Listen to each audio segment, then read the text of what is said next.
بسم اللہ الرحمن الرحیم۔ السلام علیکم۔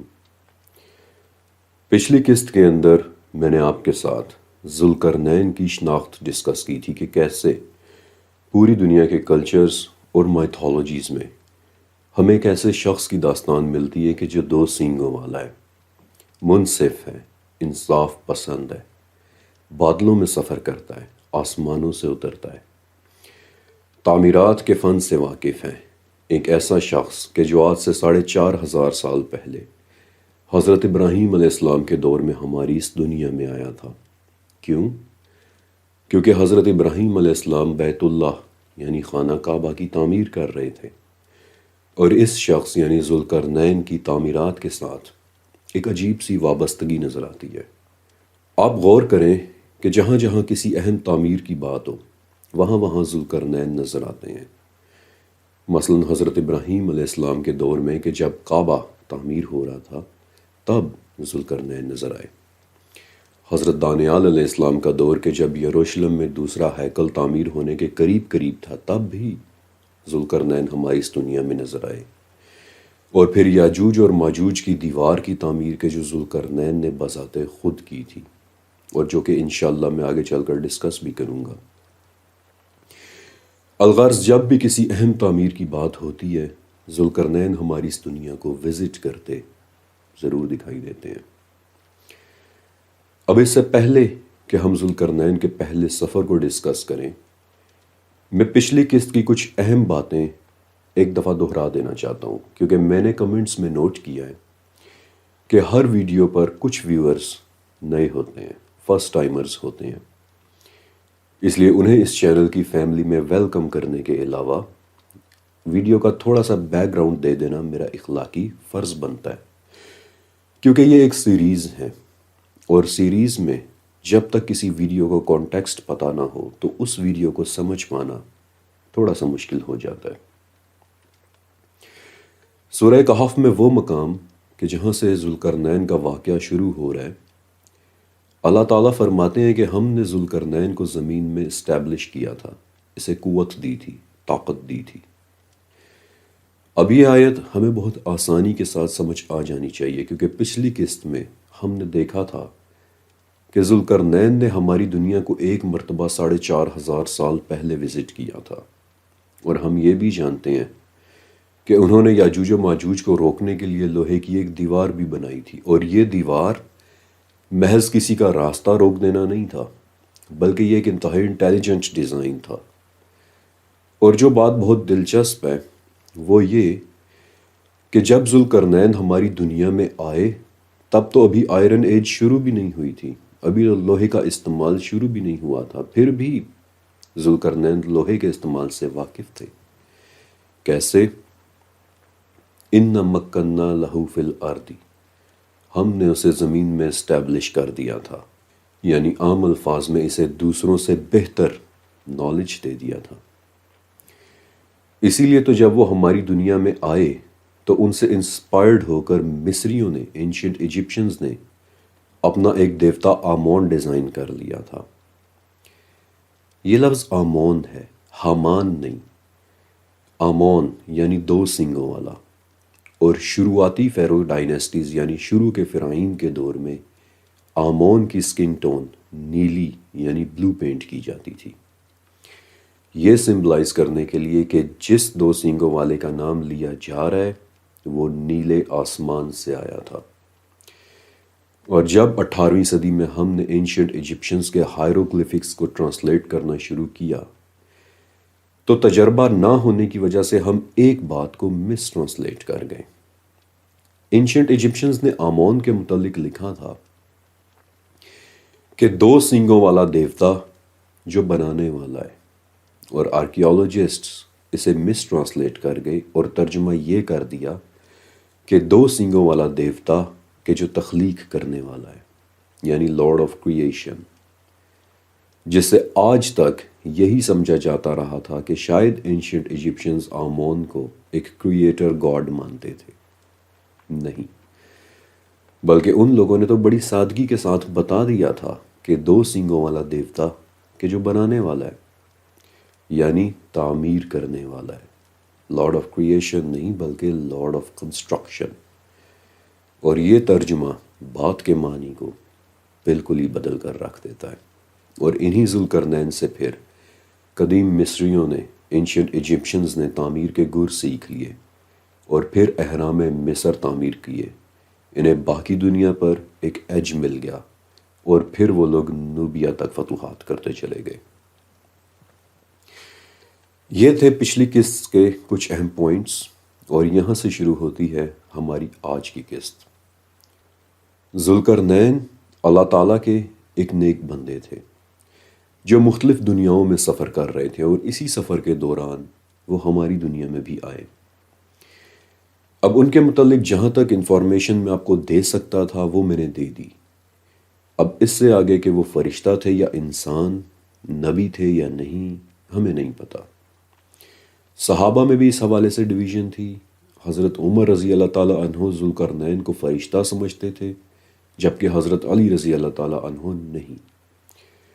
حتیٰ کہ نبی کریم صلی اللہ علیہ وآلہ وسلم نے بھی ایک مرتبہ کہہ دیا تھا کہ ذوالقرنین نبی تھے یا نہیں میں نہیں جانتا. لہٰذا ذوالقرنین کی شناخت کے متعلق جتنا ہم نے جاننا تھا وہ ہم نے جان لیا. اور اب ہم چلتے ہیں اس دنیا کی طرف کہ جہاں اپنے پہلے سفر میں ذوالقرنین بذات خود گئے تھے. بائی دا ویز ایک سوال کہ ذوالقرنین ان دنیاؤں کو کیسے وزٹ کر رہے تھے. ایک مرتبہ میں نے ایک independent researcher, Pakistani independent researcher mister Sahil Adeem کو اس حوالے سے بات کرتے سنا تھا کہ اللہ تعالیٰ نے ذوالقرنین کو سبب عطا کیے تھے. ایک بڑی اچھی ایکسپلینیشن تھی، کیونکہ یہ لفظ اللہ تعالیٰ نے خود بتایا ہے کہ ہم نے ذوالقرنین کو ہر چیز کے لیے سببہ دے دیے تھے. اب ایک بات میں آپ کو بتا دوں کہ سببہ کا ٹیکنیکل مطلب ایک رسی ہوتا ہے، یا پھر وہ چیز کہ جسے پکڑ کر آپ اوپر سے نیچے اور نیچے سے اوپر جاتے ہیں. اور میرے خیال میں ساحل ادیم کی یہ ایکسپلینیشن بغیر کسی شک کے بہت اچھی ایکسپلینیشن تھی، کیونکہ یہ ایکسپلینیشن اس بات کو واضح کر دیتی ہے کہ وہ کسی نہ کسی چیز یا میڈیم کو استعمال کر کے نیچے ہماری دنیا میں آئے اور پھر کسی نہ کسی چیز کو استعمال کر کے واپس کہیں اور چلے گئے. اور اب ہم آتے ہیں ان کے سفر کی طرف. دو جگہیں ایسی ہیں جن کے متعلق ہمیں کنفرم ہے کہ ذوالقرنین وہاں گئے تھے، کیونکہ ان جگہوں کے متعلق تو اللہ تعالیٰ نے خود بتا دیا ہے. اور ان میں سے پہلی جگہ ہے وہ کہ جہاں سورج کالے کیچڑ میں ڈوب رہا تھا. اور آج کی اس قسط کے اندر ہم اسی جگہ کے متعلق جاننے والے ہیں. سورہ کہف کے مطابق ذوالقرنین ایک ایسی جگہ پہنچے کہ جہاں سورج کالے کیچڑ میں ڈوب رہا تھا، اور اس کے قریب انہوں نے کچھ لوگوں کو دیکھا کہ جن کے بارے میں اللہ تعالیٰ نے ذوالقرنین کو ایک چوائس دے دی کہ ان کے ساتھ تم اچھا یا برا جو چاہے سلوک کرو. یہ جگہ کہاں تھی اور یہ لوگ کون تھے، اس کے متعلق دو نظریات رائج ہیں. پہلا نظریہ یہ کہ یہ سفر اسی دنیا کا ہی تھا. ذوالقرنین دراصل مغرب کی طرف گئے تھے، یہاں تک کہ وہ بلیک سی پہنچے. اور بلیک سی یعنی کالے سمندر کو اس کے نام کی وجہ سے ہی سمجھ لیا جاتا ہے کہ کالا سمندر یعنی بلیک سی ہی کالا کیچڑ ہوگا، اور وہیں ذوالقرنین نے سورج کو غروب ہوتے دیکھا ہوگا. اور دوسرا نظریہ کہ جہاں لوگ وجدہ کے لفظ پر زیادہ زور دیتے ہیں کہ ذوالقرنین پہنچے تو کسی ایسی ہی جگہ پر تھے کہ جہاں واقعی کالا کیچڑ تھا، لیکن انہیں ایسا وجدان ہوا، ایسا محسوس ہوا، ایسا لگا کہ جیسے سورج اس کیچڑ میں ڈوب رہا ہے، بالکل ویسے ہی کہ جیسے آپ کو سورج افق سے نیچے ہوتا ہوا نظر آتا ہے. سچائی کیا ہے؟ پہلی بات کہ پوری آیت میں سمندر کا لفظ کہیں ہے ہی نہیں. بلیک سی تو کیا یہ کوئی بھی سمندر نہیں ہو سکتا. اور میں آپ کو بلیک سی کی فوٹوز بھی دکھا دیتا ہوں. نہ تو یہ کہیں سے بلیک ہے اور نہ یہ کہیں سے کیچڑ کا بنا ہوا ہے، بلکہ یہ ایک عام پانی کا بنا ہوا سمندر ہے. تو پھر اس کا نام بلیک سی کیوں ہے؟ کیونکہ پوری دنیا میں سمتوں کو آسان بنانے کے لیے انہیں رنگوں کے ساتھ منسوب کر دینے کا رواج ہے. اور اس ٹیکنیک کو کلر ایسوسیشن کہتے ہیں۔ مثلا چائنا اور ترکک کلچر میں شمال کو بلیک کلر کے ساتھ منسوب کیا جاتا ہے، اور اسی طرح یہ نام وجود میں آیا بلیک سی، یعنی شمالی سمندر، جبکہ اسلاوک کلچرز میں مغرب کو ریڈ کلر کے ساتھ منسوب کیا جاتا ہے، اور اس طرح یہ نام وجود میں آیا ریڈ سی، یعنی مغربی سمندر۔ یہ سمندر کالے یا سرخ سمندر نہیں ہوتے، یہ صرف سمتوں کو آسانی سے سمجھنے کے لیے کلر ایسوسیشن کا نتیجہ ہے۔ تو پھر وہ کیا جگہ ہو سکتی ہے کہ جہاں سورج کالے کیچڑ میں ڈوب رہا تھا؟ اب یہ بات غور سے سنیں۔ حضرت معاویہ رضی اللہ تعالیٰ عنہ نے ایک مرتبہ کعب رحمۃ اللہ علیہ کے پاس ایک آدمی کو بھیجا اور اسے کہا کہ کعب سے پوچھنا کہ سورج کہاں غروب ہوتا ہے، کیا توریت میں اس کے متعلق کچھ ہے؟ تو آگے سے کعب نے جواب بھجوایا کہ وہ پانی اور کیچڑ میں چلا جاتا ہے، اور یہ کہہ کر انہوں نے اپنے ہاتھ سے مغرب کی طرف اشارہ کیا۔ اب یہ مغرب کیا ہے؟ اگر آپ نے میری حیرت کے دروازے سیریز دیکھی ہے تو آپ سمجھ چکے ہوں گے۔ بہرحال جب کعب کا یہ جواب حضرت ابن عباس رضی اللہ تعالیٰ عنہ تک پہنچا تو اس وقت ان کے پاس ایک آدمی بیٹھا ہوا تھا، اور یہ واقعہ سن کر وہ آدمی کہنے لگا کہ کعب نے بالکل صحیح کہا ہے، اگر اس وقت میں کعب کے پاس ہوتا تو ان کی تائید میں تبا کے وہ شعر پڑھتا کہ جس میں اس نے ذوالقرنین کے سفر کا ذکر کیا ہے، اور پھر اس آدمی نے تبا کے وہ اشعار پڑھے بھی۔ اب ان اشعار میں 3 الفاظ بہت اہم تھے: خلب، سات اور حرمد، یعنی مٹی، سیاہ اور کیچڑ۔ ابن عباس رضی اللہ تعالیٰ عنہ خاموشی کے ساتھ یہ پوری بات بہت غور سے سن رہے تھے، اور اسی وقت انہوں نے اپنے غلام کو کہا کہ یہ جو بات ہو رہی ہے اسے لکھ لو۔ اس ساری بات کا کیا مطلب ہوا؟ ابن عباس نے ایسی کیا اہم بات نوٹس کی کہ انہوں نے اسے وردی ٹو ریممبر سمجھ کر اپنے خادم کو لکھ لینے کا کہہ دیا؟ اس کا مطلب یہ ہوا کہ وہ لوگ کسی صورت کسی سمندر کی بات نہیں کر رہے تھے، بلکہ وہ کسی ایسی جگہ کی بات کر رہے تھے کہ جو کالے کیچڑ کی طرح ڈینس ہے، کثیف ہے۔ پھر دوسری بات کہ عین الحمیہ، یعنی وہ جگہ کہ جہاں ذوالقرنین نے سورج کو ڈوبتے دیکھا تھا۔ اس لفظ کی 2 قرتیں ہیں، ایک قرت عین حمیہ ہے اور دوسری قرت عین حامیہ ہے، اور یہ دونوں قرتیں علماء کے ہاں درست سمجھی جاتی ہیں، لیکن ان دونوں کے معنی میں تھوڑا تھوڑا سا فرق ضرور آ جاتا ہے۔ ایک قرت کا مطلب ہوتا ہے کالا گرم کیچڑ، اور دوسری قرت کا مطلب ہوتا ہے انتہائی گرم آگ۔ ان دونوں کو ایک جگہ اکٹھا کریں، کالے کیچڑ جیسی ڈینس اور انتہائی گرم آنکھ کی شکل، آپ کے ذہن میں کیا تصویر بنتی ہے؟ 86 نمبر آیت پر آئیں۔ اذا بلغ مغرب الشمس، یعنی وہ سورج غروب ہونے کے مقام پر پہنچا۔ سورج کیا ہے؟ ایک ایسا ستارہ کہ جو ہم سے قریب ہے، ہم نے اس کا نام سورج یا شمس رکھا ہے۔ غروب کا مطلب کیا ہے؟ غروب کا مطلب ہوتا ہے گہری رنگت کا، یا پھر جذب کر لینے والا، یا پھر کھینچ لینے والا۔ اب ایک قدم پیچھے ہٹیں اور پینٹ ہونے والی اس خوبصورت تصویر کو اس کے پورے گرینڈیور کے ساتھ دیکھیں۔ آنکھ کی شکل میں ایک انتہائی گرم، جذب کر لینے والی، کھینچ لینے والی انتہائی ڈینس جگہ۔ What is this if not a black hole؟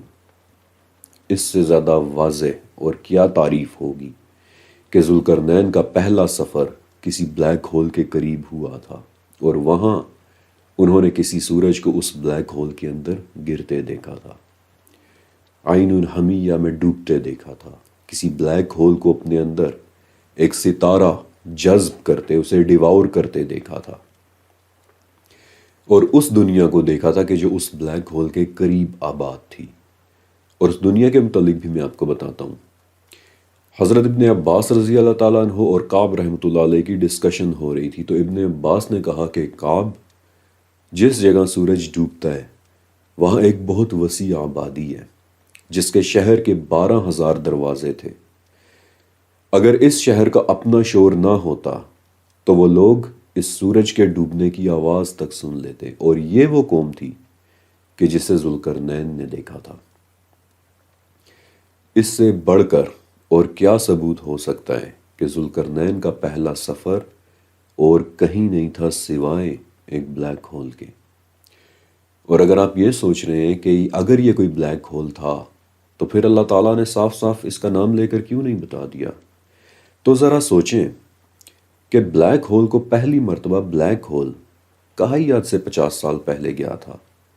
اس سے پہلے تو یہ لفظ بلیک ہول ایگزسٹ ہی نہیں کرتا تھا۔ اور بلیک ہول کو بلیک ہول ہی کیوں کہا گیا؟ کیونکہ 20 جون سن 1756 کو بنگال کے نواب سراج الدولہ نے 14 بائی 18 فٹ کی ایک چھوٹی سی کال کوٹھڑی کے اندر 100 سے زیادہ انگریز قیدیوں کو قید کر کے کوٹھڑی کے دروازے بند کروا دیے تھے، اور چند گھنٹوں کے اندر، انفیکٹ 2 گھنٹے کے اندر چیخیں مارتے انگریز رات کے اندھیرے اور کال کوٹھڑی کی وحشت میں دم گھٹنے سے ہی مر گئے تھے۔ لیکن اس کال کوٹھڑی نے کسی انگریز کو اس رات باہر نکلنے نہیں دیا تھا۔ انگریزوں نے اس واقعے کو بلیک ہول میسیکر کا نام دیا تھا، اور اسی بھیانک واقعے سے انسپائرڈ ہو کر بلیک ہول کا نام بلیک ہول رکھا گیا کہ ایک ایسی کالی سیاہ تاریک اور بھیانک جگہ کہ جو اپنے اندر سے چھوٹی اور بڑی سے بڑی چیز کو باہر نکلنے نہیں دیتی۔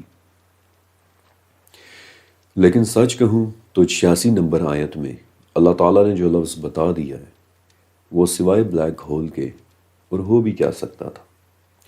آنکھ کی شکل میں ایک انتہائی گرم، جذب کر لینے والی، کھینچ لینے والی ڈینس جگہ۔ اس سے زیادہ واضح اور کیا ہو سکتا تھا؟ اور بلیک ہولز کے پاس کون سی زندگی آباد ہو سکتی ہے، یہ تو میں بھی آپ کو بتاتا ہوں، لیکن اس سے پہلے ایک اہم سوال کہ بلیک ہول آخر ہوتا کیا ہے؟ میں بہت زیادہ ڈیٹیلز میں نہیں جا رہا، کیونکہ اپنی دریافت سے لے کر آج تک، یعنی پچھلے 100 سال سے بلیک ہول ایک بہت ہی ہاٹ ٹاپک رہا ہے۔ بالخصوص آج کل تو آپ میں سے تقریباً ہر شخص بلیک ہول کے متعلق کچھ نہ کچھ ضرور جانتا ہوگا، یا اس نے کم سے کم بلیک ہول کا نام ضرور سن رکھا ہوگا۔ اس لیے میں ان ویورز کے لیے صرف ایک اوور ویو دے دیتا ہوں کہ جو بلیک ہول سے زیادہ واقف نہیں ہے۔ ہماری یہ کائنات، ہمارا یہ آسمان، اللہ تعالیٰ کی بنائی ہوئی حیرت انگیز چیزوں سے بھرا پڑا ہے۔ ہر گزرتے سال کے ساتھ ہمیں اس میں نت نئی چیزیں دیکھنے کو مل رہی ہیں کہ جو ہم نے آج سے پہلے کبھی دیکھی بھی نہیں تھی۔ روزانہ نئے سیارے، نئے ستارے اور پوری کی پوری نئی کہکشائیں مل رہی ہیں، لیکن کبھی کبھار ہمیں آسمان میں دیکھنے کے لیے ایسی چیزیں بھی مل جاتی ہیں کہ جن کے راز ہم پر کبھی نہیں کھلتے۔ اور ایسی ہی ایک چیز ملی تھی آج سے 50 سال پہلے، اور جس کا فائل نیم ہے سگنس X1، ایک بلیک ہول، ایک ایسا عفریت کہ جس کے اندر گریوٹی یعنی کشش ثقل کی طاقت اس قدر زوردار ہوتی ہے کہ اس کے پاس سے کچھ بھی گزرے یہ اسے اپنے اندر کھینچ لے گا۔ پوری دنیایں، پورے سورج اس کے اندر گر جاتے ہیں، لیکن یہ جاتے کہاں ہیں سوائے اللہ کے اور کوئی بھی نہیں جانتا۔ اور یہی بات بلیک ہولز کو سب سے زیادہ پراسرار بناتی ہے، کیونکہ آج تک ان کا راز کبھی کسی کے اوپر کھل نہیں سکا۔ کوئی کہتا ہے کہ بلیک ہول دوسری دنیاوں میں جانے کے راستے ہو سکتے ہیں، کوئی کچھ تھیوری پیش کرتا ہے اور کوئی کچھ، لیکن سچ تو یہ ہے کہ بلیک ہول کے اندر جانے کے بعد کیا ہوتا ہے nobody really knows۔ لیکن بلیک ہولز کتنے طاقتور ہو سکتے ہیں یہ میں آپ کو ضرور بتا سکتا ہوں۔ میں اور آپ زمین پر چلتے پھرتے ہیں، ایسا اس لیے ممکن ہے کیونکہ ہماری زمین ہمیں اپنی طرف کھینچنے کی ایک طاقت رکھتی ہے کہ جسے گریوٹی کہتے ہیں، اور گریوٹی ہمیں ہماری زمین کے ساتھ جوڑے ہوئے ہے۔ اس وقت ہماری زمین کی گریوٹی 1G ہے، لیکن 1 منٹ کے لیے امیجن کریں کہ اگر یہ گریوٹی ڈبل یعنی 2G ہو جائے تو ایسے میں ہمارے لیے چلنا پھرنا، قدم اٹھانا مشکل ہو جائے گا، دبر ہو جائے گا، کیونکہ زمین اب ہمیں زیادہ پاور کے ساتھ اپنی طرف کھینچ رہی ہے۔ لیکن اگر یہ گریوٹی 10Gs ہو جائے تو ایسے میں پرندے اڑنا چھوڑ دیں گے، ہمارے لیے سانس لینا مشکل ہو جائے گا اور ہم زمین سے تقریباً چپک کر رہ جائیں گے۔ لیکن گریوٹی کے 100 Gs پر پہنچنے کے بعد ہم زمین سے اس طرح چپکے ہوئے ہوں گے کہ جسم میں ذرا سی بھی حرکت کرنے پر ہمیں ہماری ہڈیاں چٹکتی ہوئی سنائی دیں گی۔ ایک سیکنڈ کے لیے تصور کریں اس ناقابل تصور طاقت کو، اور اگر یہ گریوٹی کسی طرح سے 16 کھرب Gs ہو جائے تو ایسے میں ہماری زمین غائب ہو جائے گی اور اس کی جگہ کالی آنکھ کی شکل کا ایک بھیانک بلیک ہول وجود میں آ جائے گا، جس کے اندر اتنی پاورفل گریوٹی ہوگی کہ کوئی بھی چیز اس کی کھینچ سے بچ نہیں پائے گی، یہاں تک کہ اس کے راستے میں آنے والا سورج بھی نہیں۔ اور ایسے ہی ایک واقعے کو ذوالقرنین نے ہوتے ہوئے دیکھا تھا، جہاں کوئی سورج یا ایک ستارہ آنکھ کی شکل کے کیچڑ جیسے ڈینس بلیک ہول کے اندر گر رہا تھا۔ لیکن ایسا ہی ایک منظر چند سال پہلے ہماری بھی دوربینوں نے دیکھا تھا۔ ان دوربینوں کی رپورٹس ناسا کی جیٹ پروپلشن لیب نے تیار کی۔ اس رپورٹ کو CBSnews.com نے شائع کیا تھا اور اس رپورٹ کا نام ہے A2 2021 EHB۔ اس کے علاوہ ایسٹرو فزیکل جرنل نے بھی اس رپورٹ کو پبلش کیا تھا، اور اس رپورٹ میں دراصل ایک واقعہ لکھا ہوا ہے جسے ٹائیڈل ڈسرپشن ایونٹ کہتے ہیں۔ اس رپورٹ میں لکھا ہے کہ دسمبر 2021 میں ہمارے ایک سے زیادہ دوربینوں نے 250 ملین سال کے فاصلے پر دیکھا کہ ایک ستارہ ہے جس کی ایک سائیڈ دھیرے دھیرے لمبی ہوتی چلی جا رہی ہے۔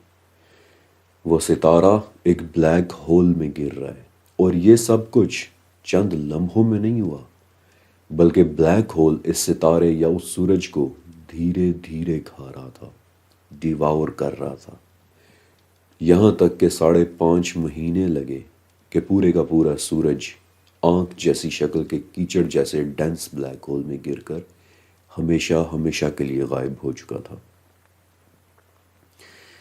آپ کو یاد ہے ابھی کچھ دیر پہلے میں نے ابن عباس کی کہی ہوئی ایک بات سنائی تھی کہ جس قوم کو ذوالقرنین نے دیکھا وہ ایک بہت بڑی آبادی تھی، ان کا ایک بہت بڑا شہر تھا جس کے 12,000 دروازے تھے، اور اگر اس شہر کا اپنا شور نہ ہوتا تو ان لوگوں کو اپنے سورج کے عین الحمیہ میں ڈوبنے کی آواز بھی سنائی دیتی۔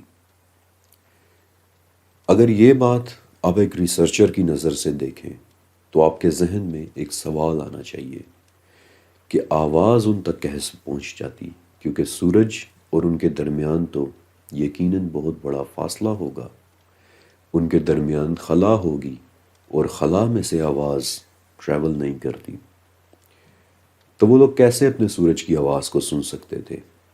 تو اس کا جواب یہ ہے کہ یہ قید صرف انسانی کانوں کے لیے ہے۔ اگر آپ کے کان ریڈیو ویوز کو سننا شروع ہو جائیں تو آپ کو آسمان یا خلا میں موجود ہر چیز کی آواز سنائی دے گی، اور ایسے ہی ایک بلیک ہول کی آواز ہماری ایک ریڈیو ٹیلیسکوپ نے سن 2023 میں ریکارڈ کی تھی، کہ جسے سننا بذات خود دل دہلانے والا ایک تجربہ ہے، اور میں آپ کو وہ ریکارڈنگ سنا بھی دیتا ہوں۔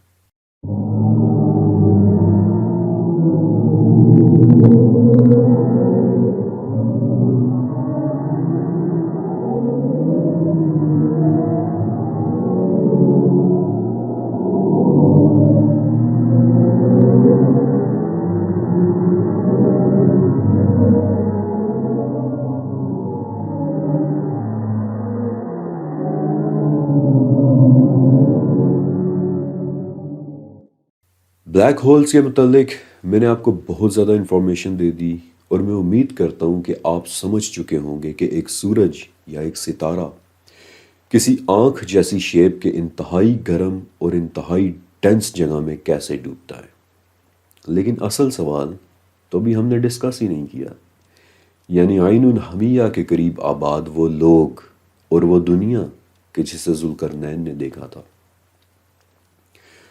سب سے پہلا سوال تو یہ کہ کیا کسی بلیک ہول کے قریب کوئی دنیا آباد ہو بھی سکتی ہے؟ تو اس کا جواب ہے کہ ہاں۔ 12 اگست 2020 کو astronomy.com نے ایک جاپنیز پروفیسر ڈاکٹر کائچی واڈا کی ایک ریسرچ پبلش کی تھی۔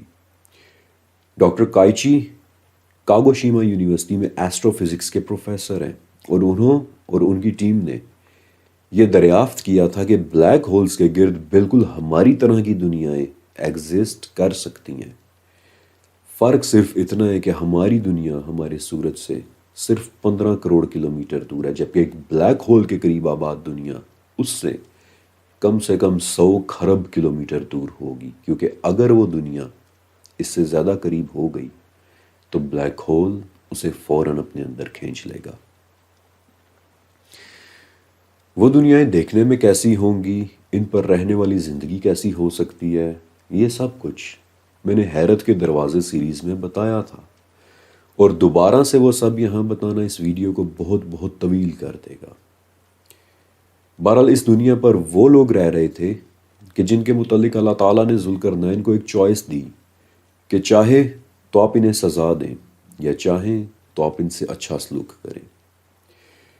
اب اللہ تعالیٰ کے اس حکم سے 18ویں صدی کے ایک موراکن سکالر ابن عجیبہ نے یہ بات اخذ کی ہے کہ اللہ تعالیٰ کا ذوالقرنین کو یہ چوائس دینا اور پھر ذوالقرنین کا آگے سے جواب دینا صرف دو ہی طرح سے ہو سکتا ہے، یا تو وحی کے ذریعے یا پھر الہام کے ذریعے۔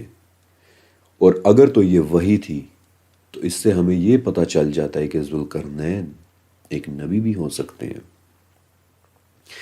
لیکن ابن عجیبہ بھی اس حدیث کو کوٹ کرتے ہیں کہ جہاں آپ صلی اللہ علیہ وسلم نے بتایا تھا کہ ہمیں نہیں پتا کہ ذوالقرنین نبی تھے یا نہیں، لیکن وہ لوگ کہ جو عین الحمیہ کے پاس رہ رہے تھے، ان کے متعلق ابن عجیبہ اتنا ضرور کہتے ہیں کہ وہ لوگ بہت پریمیٹیو قسم کے لوگ تھے، جیسے انسانوں کی کوئی بہت بنیادی قسم ہوتی ہے۔ ان کے کپڑے جانوروں کی کھالوں کے بنے ہوئے تھے، اور ان کی فطرت سکیونجر قسم کی تھی، یعنی کہ جو مل گیا وہ کھا لیا۔ لیکن اگرچہ وہ لوگ بڑے پریمیٹیو قسم کے تھے، لیکن ان میں صحیح اور غلط کا کانسیپٹ ضرور موجود تھا، اور اسی لیے تو ذوالقرنین نے کہا تھا کہ جو اچھا کرے گا اسے انعام دیا جائے گا، اور جو غلط کرے گا وہ سزا پائے گا۔ یعنی وہ لوگ اچھائی اور برائی کے کانسیپٹ سے واقف ضرور تھے۔ یہاں ایک تیسری چیز بھی انڈرسٹینڈ کی جا سکتی ہے کہ جو صحیح بھی ہو سکتی ہے اور غلط بھی، اور وہ یہ کہ اگر آپ غور کریں تو ان لوگوں کے قریب ایک تباہ کن قسم کا ایونٹ چل رہا تھا، ایک kind of a destructive event. ان لوگوں کا سورج مر رہا تھا، وہ کسی عین حمیہ، کسی کالے کیچڑ میں ڈوب رہا تھا۔ وہ لوگ اپنے خاتمے کے قریب تھے، اور شاید یہی وجہ تھی کہ اللہ تعالیٰ نے ذوالقرنین کو یہ چوائس دے دی کہ انہیں سزا دے دیں یا پھر جزا۔ اور ذوالقرنین کو یہ چوائس کیوں دی گئی؟ ایک مرتبہ حضرت علی رضی اللہ تعالیٰ عنہ سے پوچھا گیا کہ آپ کے خیال میں ذوالقرنین بادشاہ تھے یا فرشتہ؟ تو حضرت علی رضی اللہ تعالیٰ عنہ نے جواب دیا کہ نہ تو وہ بادشاہ تھے اور نہ ہی فرشتہ، وہ اللہ کے ایک نیک بندے تھے کہ جو اس سے بہت زیادہ محبت رکھتے تھے، تو اللہ تعالیٰ نے بھی ان سے محبت کی اور ان کی طاقت میں بادلوں پر سفر کرنا اور اسباب کو استعمال کرنا دے دیا۔ شاید اسی لیے اللہ تعالیٰ نے ذوالقرنین کو عین الحمیہ والے لوگوں کا فیصلہ کرنے کا اختیار دے دیا، کیونکہ وہ لوگ ویسے ہی اپنے خاتمے کے قریب تھے، اپنی جزا اور سزا کو فیس کرنے والے تھے۔ لیکن یہ صرف ایک انڈرسٹینڈنگ ہے، سچ صرف میرا اللہ جانتا ہے۔ بہرحال اس کے بعد ان لوگوں کا کیا ہوا یا کیا نہیں، اس کے متعلق میرے پاس کچھ انفارمیشن تو ہے، لیکن وہ انفارمیشن اتنی ویوڈ اور اتنی ایکسینٹرک قسم کی ہے کہ ایون کہ اس کی سچائی اور اوتھینٹسٹی کے اوپر بھی شک ہونے لگ جاتا ہے۔ اس لیے میں آپ کو کوئی ایسی چیز تو نہیں بتا رہا کہ جس کی حقیقت پر خود مجھے بھی شک ہو۔ اس لیے جہاں تک ممکن ہو سکتا تھا میں نے آپ کو عین الحمیہ والے لوگوں کے متعلق بتا دیا۔ اب اپنا سورج ختم ہونے کے بعد وہ لوگ بچ پائے یا نہیں، اور ذوالقرنین نے ان کے ساتھ کیا سلوک کیا، ان سوالوں کے جواب شاید ہم کبھی بھی جان نہ پائیں۔ لیکن ایک بات تو طے ہے کہ Zulqarnain was a man who was given great powers. انہیں واقعی بہت بڑی بڑی طاقتیں دی گئی تھیں، اور اسی طاقت کو استعمال کرتے ہوئے ذوالقرنین ایک مرتبہ پھر سے ایک نئے سفر پر نکلے، اور اس بار وہ ایک ایسی جگہ پہنچے کہ جہاں سورج نکلتا ہے، لیکن وہ کوئی ایسی عجیب و غریب اور بھیانک قسم کی جگہ تھی کہ جہاں کھڑا انسان سورج سے بچ سکتا ہی نہیں تھا. سورج کس جگہ سے نکلتا ہے، ادھر کوئی سورج سے بچ کیوں نہیں پاتا، اور وہاں رہنے والے لوگ دیکھنے میں کیسے تھے؟ دلچسپ بات یہ ہے کہ ان لوگوں کے متعلق میرے پاس آپ کو بتانے کے لیے کافی کچھ ہے، عین الحمیہ والے لوگوں کی نسبت کہیں زیادہ، اور وہ سب انفارمیشن انشاءاللہ میں آپ کو اگلی قسط میں دوں گا. اللہ حافظ.